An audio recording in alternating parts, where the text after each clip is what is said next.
This is Think Out Loud on OPB. I'm Dave Miller in Hermiston. Jerimiah Bonifer grew up on the Confederated Tribes of the Umatilla Indian Reservation. He was taught to hunt and to fish and to celebrate and recognize what it meant to live by the seasons. He started working for the tribe's fisheries program in 2009. 3 years ago, he became its manager. Jerimiah Bonifer joins me now. It's great to have you on Think Out Loud. Hi, thanks, Dave. Thanks for having me. I want to start with part of your personal story. As I mentioned, you were raised primarily on the Confederated Tribes of the Umatilla Indian Reservation, spending tons of time on the land that you now manage. What are some of your earliest memories of that land? Oh, gosh. Thankfully, grew up in a family that went out and spent a lot of time on the landscape. So I've had the privilege of developing that relationship with the rivers, the mountains, born and raised in the area that I still live. Lots of friends and family. That connection is really important to all of us. We can talk about a lot of these things in the abstract, but having that ability to grow up and actually experience those, have the relationship with the foods that provide for us, keep that promise to the landscape that was made to us by those animals and by the Creator it's a really fantastic way to live. How did you end up doing the work that you do? I can really say that I'm really lucky in the fact that it's what I've always wanted to do. Growing up on the river, fishing, I've got deep roots in our family, long traditions of fishing, not only on Inchiwana, the big river, but also on the tributaries like Meacham Creek, the Umatilla, where I grew up. I've always wanted to do it, and luckily I had a lot of family support, got the educational support to pursue those dreams, and here I am. So let's turn to the work itself. What have fish returns been like over the last few years? Well, fish returns are always variable. We have our good years and we have our bad years. This year in particular, we've seen lower returns than we'd like to see.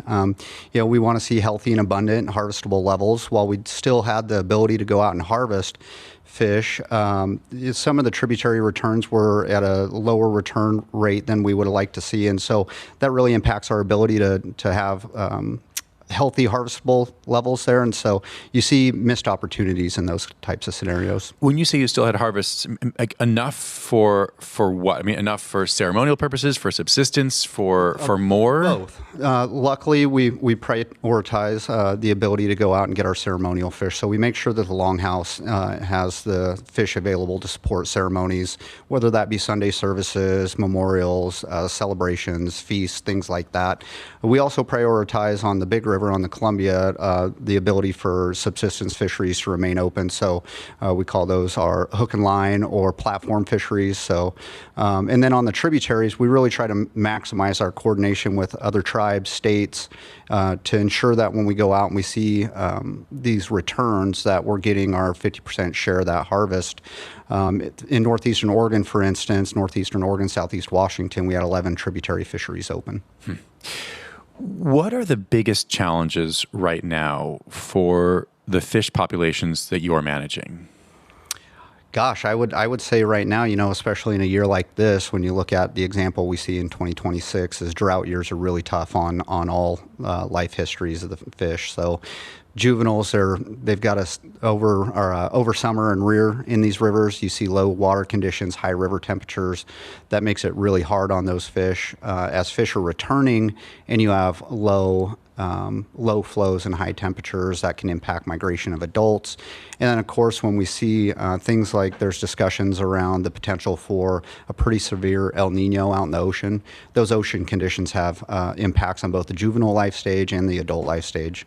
Right. Well, since you brought up, so this super El Nino, which has been in the news a lot in the last couple of weeks, meteorologists say it could be a historically warm winter, maybe historically dry, although I've seen conflicting reports about what it could mean for the Northwest. We won't know, obviously, until it happens, but there are historical data that we can look at. Is there anything that you can do to prepare for what might be coming? There's only so many dials we can turn when it comes to that, especially when it comes to ocean conditions. There's not a lot we can do out there. But what we can do in these tributaries and other areas, even the main stem Columbia, is we can try to prepare and have these habitats, these floodplain restoration projects that provide the best available habitat for them in their freshwater life cycle. We can also make improvements in passage in different areas, whether that be the main stem or the Columbia, so that when these adults come back or these juveniles are moving out, they have the most unrestricted volitional passage they have through these systems. Get them out of the system quickly and get them into the system quickly. What's it like to have this job where you're managing these fisheries and you have this important cultural and scientific job, but some of the biggest factors that influence the work you're doing are completely out of your control? Well, we don't do it alone. We collaborate with other tribes. We collaborate with our federal partners and our state agencies. So we're not in this alone. We're working in collaboration because it's a big area. These fish, these species don't know political boundaries, you know. So a lot of the work that we do here in, say, northeastern Oregon, southeastern Washington, these are supporting fisheries resources all up and down the Pacific Northwest, whether that be in the main stem Columbia, on the coastal fisheries, the lower Columbia River fisheries, up in western Washington, and even Alaska. I'm talking right now with Jerimiah Bonifer. He is the Fisheries Program Manager for the Confederated Tribes of the Umatilla Indian Reservation. Let's turn to some specific work that you've been doing recently. What is the Coonskin Creek Fish Passage Project? So this one's actually a pretty exciting one for us, and it's a relatively small project, but big impacts for us locally. Coonskin Creek is a small tributary that runs on the Umatilla Indian Reservation, runs into the Umatilla River, and it did not meet fish passage criteria in the culvert that ran under. It's one of our main roads. And so in looking at opportunities to increase not only access to habitat for mid-Columbia steelhead, that's primarily the species that this project will be affecting, we also wanted to take an opportunity to improve conditions close to home. And so what this was is it's a full replacement of the old culvert to a culvert that's got a natural stream bottom. There was also old infrastructure, including an old water supply line that ran to the city of Pendleton. That water source is no longer used. We removed that infrastructure. We regraded the stream below it. We improved not only the fish passage infrastructure, but the infrastructure that supported the road. In that removal, we found out that had been degraded pretty severely, and we were seeing impacts under the road, some washout and degradation of the material under the road. Meaning that in doing this work for fish, you discovered that it maybe was unsafe for people? Yeah, you know, and that's one of the big things that we see a lot in these projects is not only that the benefits to the fisheries resources themselves, but that infrastructure, we upgraded that culvert. Now it's going to meet the criteria to support not only safe passage of fish underneath it, safe passage for people over it, but it's going to handle those 100-year flood flows, so where the other one didn't. The great thing about this small project also is it's opening up 4 miles of suitable habitat that already exists above it. So opportunities to provide access to those fish to habitat that already exists that they didn't have already. After a project, and that work is done. Yep. So the replacement of the culvert is done. We're still doing some work on the stream below it to get that, to make sure that when those high flows come, it doesn't impact any of the infrastructure that we just put in. How long will it be before you can know if fish are actually making the trip up there? I mean, you said opens up 4 miles upstream there. When will you know if fish are there? So this is an ephemeral tributary, so it only has water in it during certain points of the year. But what we found in these northeastern and southeastern Washington streams is that we can get a lot of production out of these ephemeral streams. So just because there's no water in it in the summer doesn't mean we're not getting steelhead in there in the spring when it's got water. And so we'll start doing spawning ground surveys and investigating that when we start getting fish back.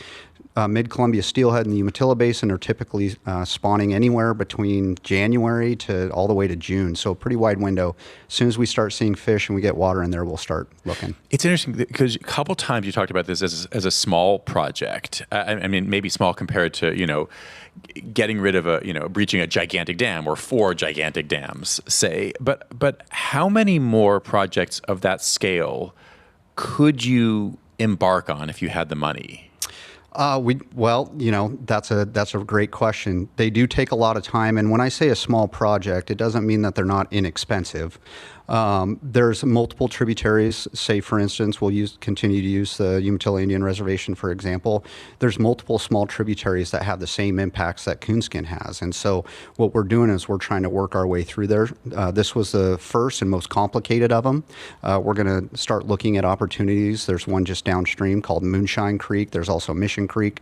We have documented steelhead reds in there, but the passage still isn't quite what we want to see it. And so we'll start taking those on too. If I had a magic wand, could get all the money I wanted and all the capacity to do the work, we'd go after them all. There is a bigger project that you're in the early stages on right now as well for the Mackay Dam. Can you describe this project? Yeah, this is one we're really excited about and we've been working on for a long time, and actually just got some great news this year with $1 million appropriations with the help of Senators Wyden and Merkley. This funding is going to go through the BOR contracted to ODFW, where we're going to collaborate on this project. What we've been working towards is Mackay Dam is a reservoir dam that's built about 7 miles outside of south of Pendleton, Oregon. It was built in 1927, but it has absolutely zero fish passage. What exists above the reservoir is roughly 24% of the suitable habitat in the entire Umatilla Basin for mid-Columbia steelhead. The great thing about that suitable habitat up there also is that it's in pretty great condition. So just getting the fish up there would tremendously help our ability to try to delist this stock in the Umatilla Walla Walla populations. And this is a 160 or so foot dam? Yeah, it's 165 foot tall, built in 1927. There's about 6 miles of stream below that we've also worked with the Bureau of Reclamation and the Oregon Department of Fish and Wildlife. There was an adult weir down at the mouth of that restricted adults from getting in there, primarily spring Chinook. But we wanted to use that available habitat too, and so we've worked together with our partners to get that weir out, and we're seeing spawning of mid-Columbia summer steelhead, coho, and fall Chinook. How effective can fish passage systems be compared to getting rid of a dam? It depends, right? That's a loaded question because it depends on what that dam looks like itself, what the infrastructure is, what the engineered solutions might be, and that affects cost, feasibility, and that's one of the big things that we're excited about this $1 million appropriation is that's going to help us look at the feasibility and start looking at some of those engineered solutions that might help us get fish over that dam. Getting adults over that reservoir is going to be relatively easy. I say that very lightly compared to getting juveniles out. Juvenile passage is a big issue. We want to make sure that those fish are surviving. That's a little bit counterintuitive to me. I would have thought that it'd be easier for tiny fish to go downstream, just down some ladders, than for adult, hungry, dying fish looking to spawn and die to go up. But I guess I'm wrong. Yeah, in the example of Mackay Reservoir, it's a bottom release dam. And typically when smolts are out migrating, they're at the surface. And so it's a variable pool level. It can have 100 foot up and down throughout the season. And so for them to try to find that bottom release, that's kind of the challenge that we're running into. And that's where this funding is really going to help us try to look for those engineered solutions. Have there been success stories in your department in recent years that give you hope? Oh, absolutely. We'll just continue with Mackay. So in preparation for this passage proposal in this study, we released radio tagged summer steelhead up into the reservoir for a 3-year period just to see what they would do up there. Would they use the available habitat? Could they navigate the reservoir that they've never been in? And in that, what we did is the very first year we released 6 steelhead, which isn't very many for a study. We observed the first steelhead reds in Upper Mackay Creek in over 94 years at that point. All 6 of those fish made it up into the upper system. We found 3 reds out of 6 fish, which is a huge return on that. That's a huge success. It's telling us that that habitat's ready for them. We just got to do our part and get them up there. Just briefly, how do you explain that they go where they had been decades before? Yeah, it's just that natural drive to get up there. It's in the fisheries realm. We kind of say steelhead do what steelhead do. They're really plastic in how they express their life histories. They're able to navigate small tributaries, big rivers, get into places that people just don't think they're going to go. The other thing about up there is we've got a residual population of rainbow trout that have an effluvial life history. So They spawn in the upper basin in the tributary, but they go down and rear in the reservoir, which is very similar to an anadromous life history. And so there's a lot of genetic memory there as well. And we're hoping if we can get passage there, we can kickstart that again. Jerimiah, thanks very much. Thank you, Dave. Jerimiah Bonifer is the Fisheries Program Manager for the Confederated Tribes of the Umatilla Indian Reservation.